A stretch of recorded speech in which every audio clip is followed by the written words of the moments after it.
से पूर्व पश्चिमवा से आइले सुंदर दूल्हा जुड़ावे लगलन है। सासू अपनी नयनवा जुड़ावे लगलन है।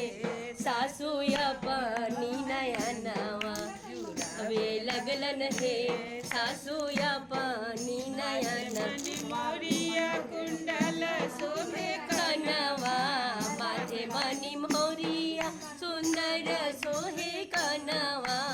रेशम के डोरी हाथे आम के कंगनवा।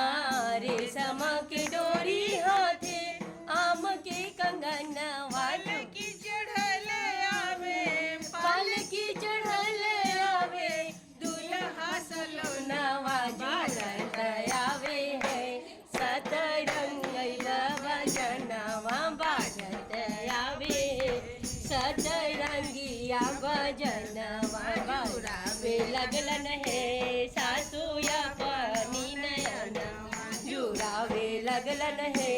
सासू अपनी नयनवा अरछी परछी सासु लैली अंगनवा। अरछी परछी सासू लैली अंगनवा। सुबह सुबह होवे लागल मंगल गनवा।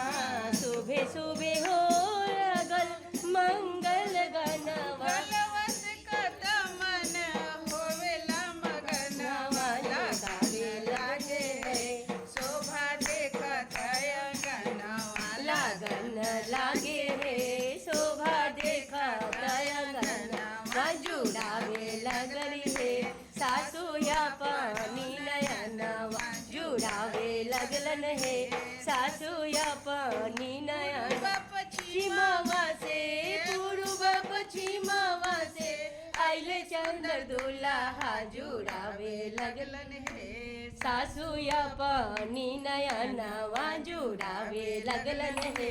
सासू अपनी नयनवा सजल मंडप बाबा करी कन्यादान। नवा सजल मंडप बाबा करी कन्यादानवा। बरसेला नयनवा जैसे बरसे सवनवा हर्षिला नयनवा जैसे बरसेला सवनवा। मनवा कपट जैसे लागल घर हनवा। जे दिया तारा होवे लागल सिंदूर नवा बेदिया तारा होवे लागल सिंदूर धनवा। बेदियावे लगलन है।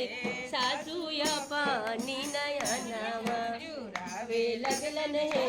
सासू अपनी नयनवा उरे हल सजल भवनवा।